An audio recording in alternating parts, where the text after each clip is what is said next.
नमस्कार, स्वागत है आपका। मैं हूं आपके साथ सुमित सुभाष गुप्ता। आप देख रहे हैं सिटी 60।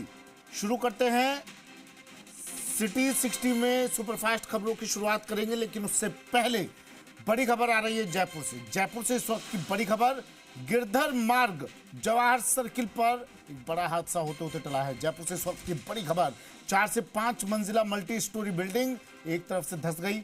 बिल्डिंग में दरारें बढ़ने पर तुरंत परिसर को खाली करवाया गया है। आसपास के लोग घबराकर घरों और दुकानों से बाहर आ गए हैं। फायर ब्रिगेड, एसडीआरएफ और नगर निगम की टीम भी अलर्ट मोड पर है।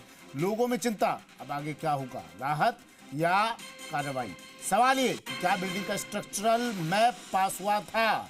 कंस्ट्रक्शन के समय जिम्मेदारों ने निरीक्षण किया था क्या बायलॉज और रेरा नियमों का पालन नहीं हुआ था? क्या निर्माण में सस्ते मटेरियल का इस्तेमाल हुआ था? कई वो तमाम सवाल जिनका जवाब तलाशी जा रहे हैं।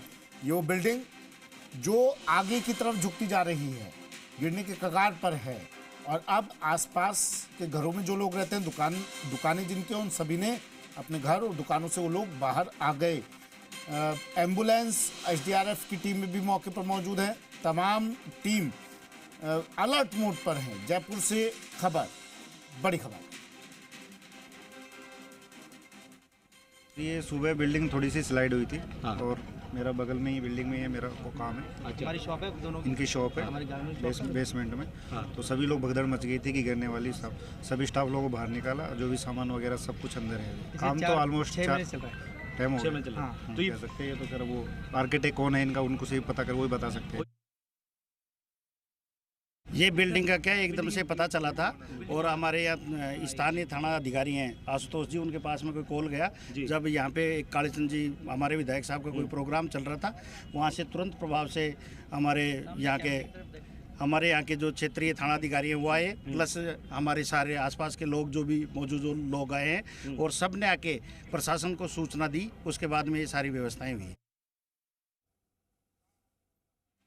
इमरान मेरे सहयोगी हमारे साथ सीधा जुड़ गए हैं जयपुर से। इमरान, जरा तस्वीरें दिखाइए, और फिलहाल क्या कुछ चल रहा है वहां पर, स्थिति क्या? इमरान, देखिए डीसी मौके पर हैं और दूसरे अधिकारी भी यहाँ पर इस बार मौके पर हैं, लेकिन अभी तक ये डिसीजन लिया नहीं गया है कि इसको अभी ढाया जाएगा या इसके ऊपर क्या निर्णय होगा। अभी तक इसका किसी तरह से अवगत नहीं कराया, तो ये कहने में अभी सक्षम नहीं है कि टेक्निकल टीम अभी क्या डिसीजन लेती है। और मेरे सहयोगी से मैं कहूँगा कि पीछे की स्थिति वो दिखा सकते हैं। अभी भी इसको क्रेन से रोका गया है। बताया जा रहा है जो क्रेन के अंदर जो नंबर्स आते हैं कि कितने टन इसके ऊपर लोड है इस टाइम पर, तो स्टार्टिंग पे इस पे लोड था 500 टन के आसपास, जो अब बढ़ के 900 समथिंग हो चुका है।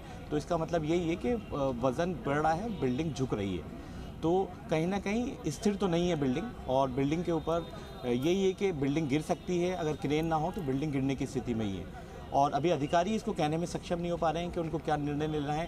टेक्निकल टीम मौके पे पहुंचेगी, आर्किटेक्ट मौके पे पहुंचेंगे, वो देखेंगे इसको रोका जा सकता है या इसको गिराया जाए। तो अभी स्थिति साफ नहीं है, लेकिन ये कह रहे हैं कि जो हमने बातचीत करी, जानना चाहा, तो उन्होंने सिर्फ इतना से बताया कि इसको कल सुबह तक निर्णय के लिए छोड़ा गया है। तो ये इसी मौके पर अभी काफ़ी भीड़ है और लोग यही जानना चाह रहे हैं कि गिरेगी या नहीं गिरेगी। जी सुबह आसपास में कई टीमें भी होंगी। मेडिकल टीम की बात कर लें, जेडीए टीम की बात कर लें, राहत बचाव की टीम की बात कर लें, क्या उन उन टीम मेंबर से बात हो सके आपकी? जी देखिए, भीड़ काफ़ी है, और मैं कोशिश करता हूँ, बात करते हैं हम कि क्या निर्णय रहेगा। सर, इस बिल्डिंग के बारे में कुछ बता पाएंगे आप? यहाँ कोई आइडिया नहीं है, किसी मिलने वाले की थी, बिल्डिंग बन रही थी और होटल बन रही थी, और अभी तो ऐसा कुछ नहीं। उन्होंने बताया कि भाई हमको ऐसा लगा भाई इस पर क्रैक आया, तो हमने प्रशासन को बताया। अभी ये बात हुई, बोले हमने खुद ने बताया प्रशासन को। होटल बनाई जा रही थी, शायद होटल थी, होटल के सुनने में तो होटल का ही आ रहा था उसमें। तो यही बता रहे हैं कि कॉमर्शियल बिल्डिंग होटल बनाई जा रही थी और इनके जानने वालों की है, लेकिन क्या निर्णय हो पाएगा, क्या होगा आगे, इसके ऊपर हमारी नज़र बनी हुई है। जो भी निर्णय होता है उसे हम अवगत कराते हैं, और मुझे नहीं लगता कि आज इस बिल्डिंग को गिराया जाएगा। तो इसकी की गई थी ना इमरान, इस बिल्डिंग के बारे में आसपास के निवासियों ने, रहवासियों ने शिकायत की थी।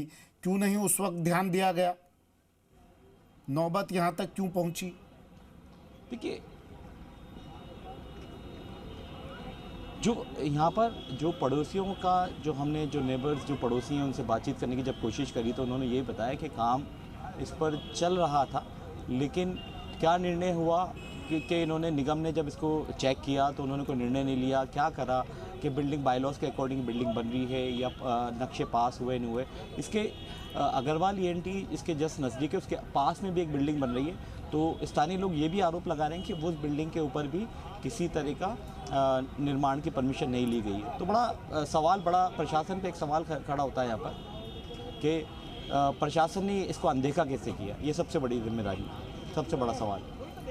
इमरान, हमने तो देखा है ना, JDA को, नगर निगम को, गली गली में भी अगर कोई छोटा मोटा भी निर्माण होता है, घर के बाहर अगर ईंट का बड़ा सा ढेर भी दिख जाता है, बजरी पड़ी दिख जाती है, रोड़ी पड़ी दिख जाती है, तो पहुंच जाते हैं ना कार्रवाई करने के लिए।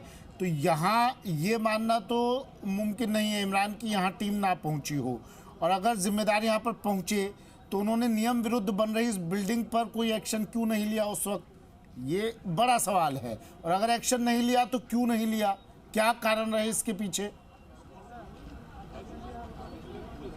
देखिए, लगातार पिछले कुछ सप्ताहों से हम ऐसी बिल्डिंग को चिन्हित कर रखा था जो हम दिखा रहे थे बार बार कि जिनके ऊपर बिल्डिंग बायलॉज के अकॉर्डिंग वो बिल्डिंग नहीं बन रही थी, ना रेरा अप्रूवल था, ना JDA का अप्रूवल था, साइड बैक का उल्लंघन था और कई तरह की और अनियमितताएँ थी।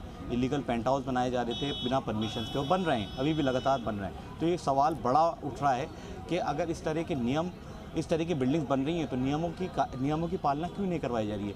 कहाँ है आपका ग्राउंड स्टाफ का, DC ध्यान नहीं दे रहे हैं, या अधिकारी कहाँ हैं? जब ऐसे हादसे होते हैं तो उसके बाद उनकी नज़र पड़ती है और वो जब यहाँ पर पहुँचने की कोशिश करते हैं कि अब क्या हो गया। तो ऐसी आपदा की स्थिति आती ही क्यों है? ऐसी स्थिति में हम जाते ही क्यों हैं? हम क्यों ना पहले से इसको चेक करें, बायलॉज की फॉलो करवाएं और लोगों की जान माल की सुरक्षा करें। ये सबसे बड़ी जिम्मेदारी प्रशासन की है कि प्रशासन इसको क्यों अनदेखा करता है। अनदेखा होने वाली चीज़ें नहीं है, क्योंकि जान और माल, पैसा भी लगा होता है और लोगों की जान से भी खिलवाड़ हो सकता है।